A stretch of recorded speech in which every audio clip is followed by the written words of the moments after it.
Hello and welcome to Quilt Addicts Anonymous. I'm Stephanie Soebbing. You are in the middle of our free motion quilting series where we are teaching you how to do free motion quilting either on your long arm or your domestic.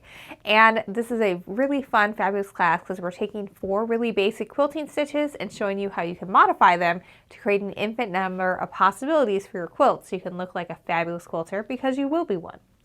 All right, so this section we are taking a look at swirls. So we've already done a stencil swirl and then we've done a simplified swirl, which is what we're going to use in today's video lesson. But what we're going to do for today is we're going to change the scale. We've done this a couple of times before with other stitches we've looked at, and it really can change the entire look of your piece. As always, we're going to start off by sketching it out. I'm using a dry erase board and a dry erase marker, but pencil and paper work fine too. Before we get too far into this, I just want to remind you all that the pattern for this project, both as a quilt as you go or assemble everything and put it on your long arm, is available at shop.quiltaddictsanonymous.com. We also have quilt kits available in 4 different colorways. If you would like to make it using our fabrics, it's great because then you can actually see really what you're doing and not be distracted by all those ugly prints that you think you probably won't ever use. And you'll have a really cool graphic quilt when everything is said and done too, where the quilting is the star of the show.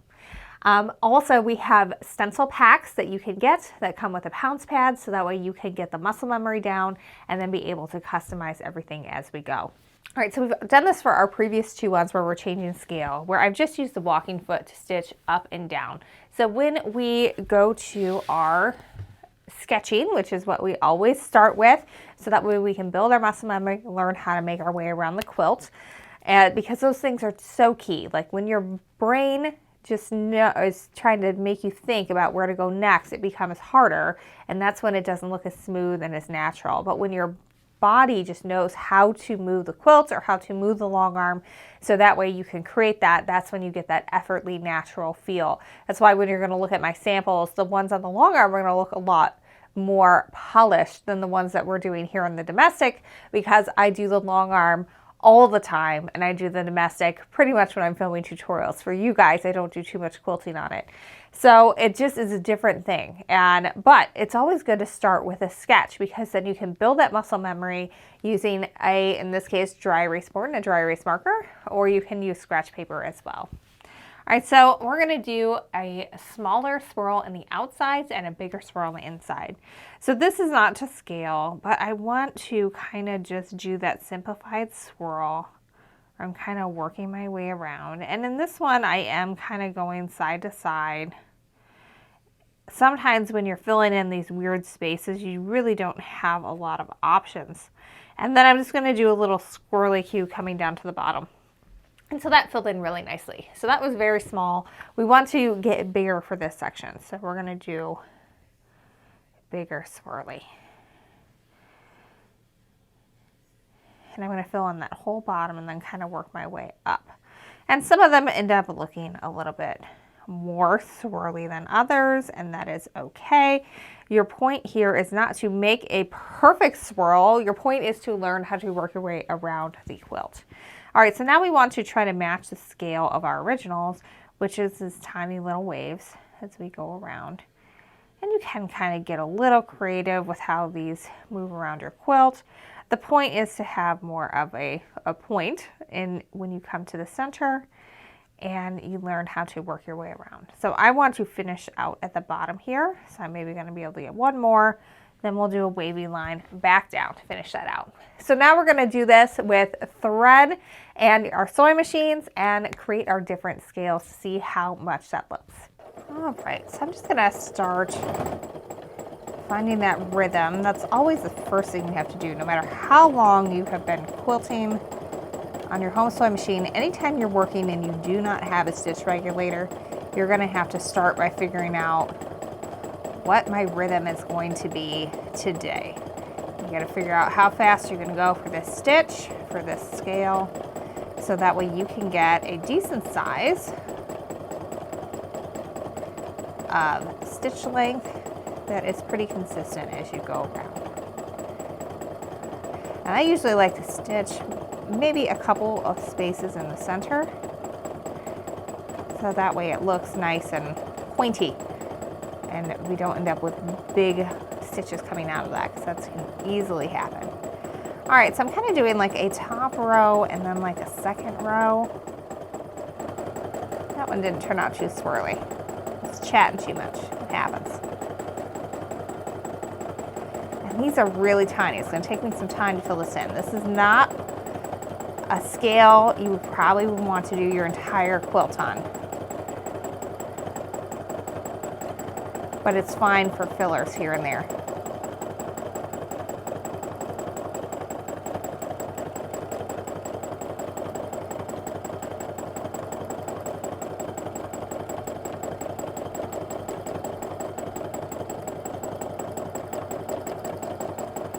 I always find it harder to do this on the domestic because one, like I said, the muscle memory is just a little bit different for this versus the long arm. In the long arm, you're moving your machine around. Here you're moving the fabric, so it's just a little bit different skill set. And two, sometimes I have a harder time like remembering where I was at. Like I totally like forgot, where did I come into and where am I coming back out of? And that's where you see me screw up.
Wiggle my way down here.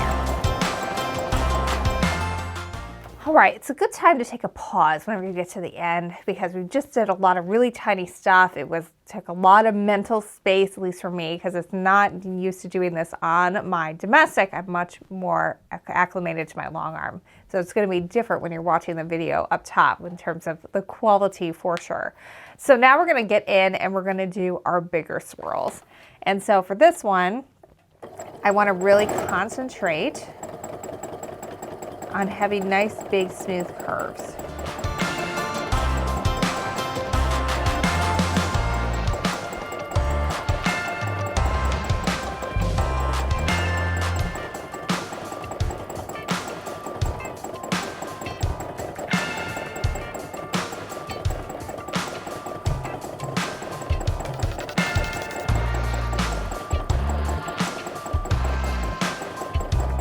And I think I am going to kind of fill it up in kind of a linear fashion, which can be a design choice. Like if you're doing an all over pattern, it's very nice to stagger that as much as you can, especially for a background filler. This one, it's almost going to look more, kind of like a block filler, like we've got a big equilateral triangle and I'm filling it in.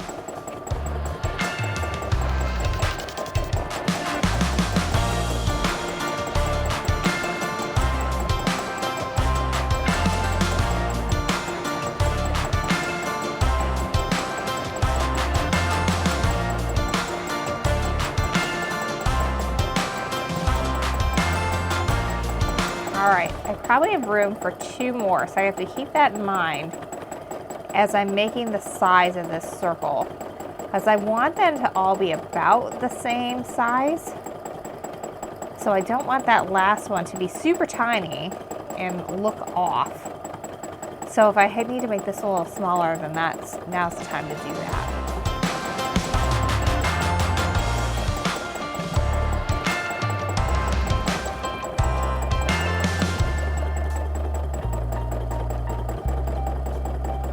And it is going to be a little smaller, but I think in the end it'll look okay.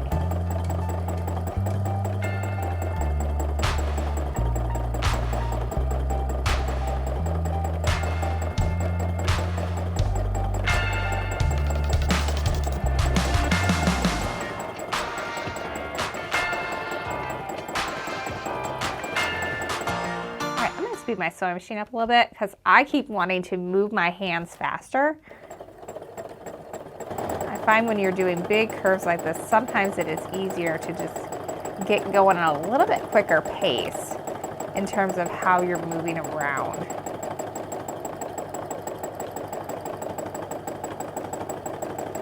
So I'm having much better success at having even stitches by speeding that up a little bit to match the speed that my hands want to go.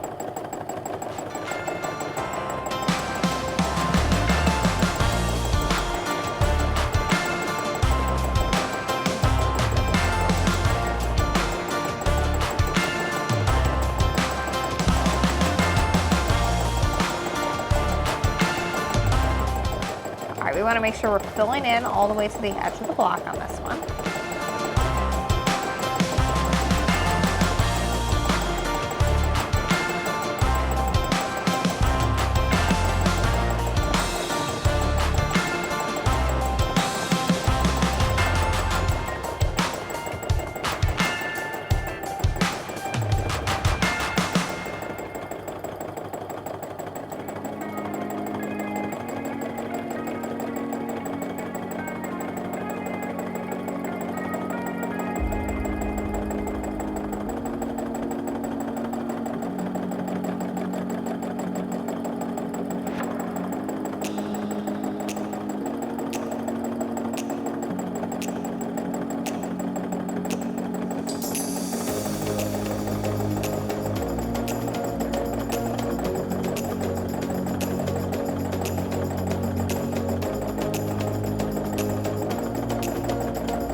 I've been doing like one less each time. I don't know how much that's going to hold up at the top because obviously I need to fill it in somehow.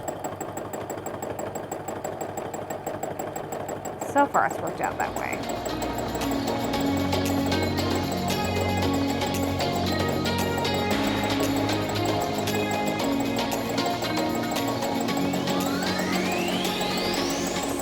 Right, so I think I am just going to do one more big circle up here, and then we can just do a wavy line up to the top.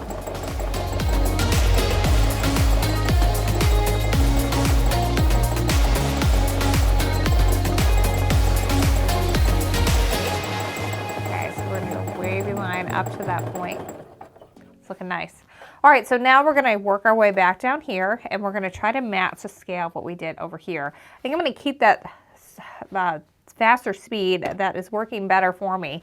That's why I say every time you do this, you got to figure out what is your pace going to be in terms of how fast are you moving your fabric to how fast your sewing machine is going.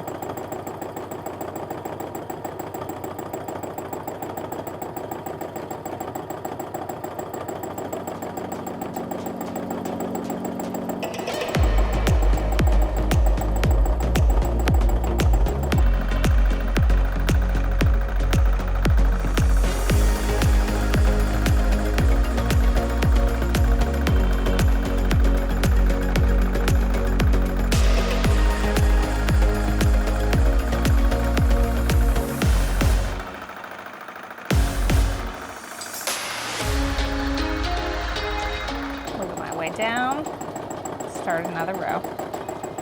That wiggle is pretty much going to be in the seam allowances. I wasn't too worried about that.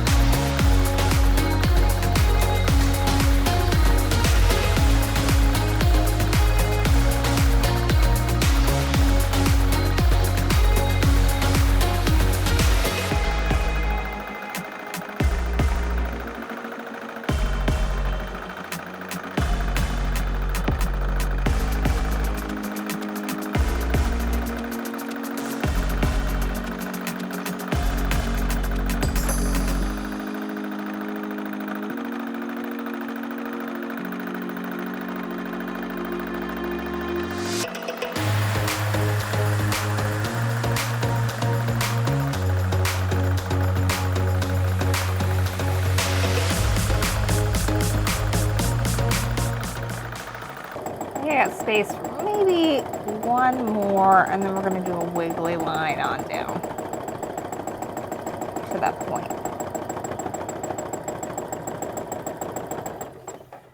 All right, so here we have our finished one where we're playing with our changing scale. It looks really cool. It really makes this pop because whenever you go with a smaller scale for your background filler, it really makes it just feel like it's almost 3D coming out at you when you go with a larger scale for whatever the inside of the block is. So let's just bring over our original one to start with. This one is kind of medium, this is small, and then I would call this one large. It looks really great. It's really fun. You can see it's the same stitch. We're just coming in and going out for a swirl, but it just looks very different in terms of how it's applied on the quilt. So you really can create a lot of fun with this. I hope you're enjoying this tutorial series. I hope you guys are transforming your quilting at home, either on your long arm or your home sewing machine. Just a reminder, we do have kits available for this if you want to have nice solid fabric so you can see your quilting very clearly and know what you're doing and just practice getting those stitches down. And it's a great way to actually have a finished product that you can show off as opposed to a bunch of sandwiches that you really don't know what to do with, because you do need to practice to get better, and this is a great way to do it. All right, we've got 4 colorways for those kits. We've got the pattern, which shows you both the quilt as you go instructions and to assemble it first, so you can just load it on your long arm. And then we've got the stencil pack, so you guys can learn the stitches and develop that muscle memory. So make sure you grab all those over at shop.quiltaddictsanonymous.com. All right, so we are going to be using this specifically as a background filler in the next video, and that is one of my favorite techniques for background filler, is to just fill it in with a swirl. So that'll be really fun, and so stay tuned for the next one. Until next time, happy quilting.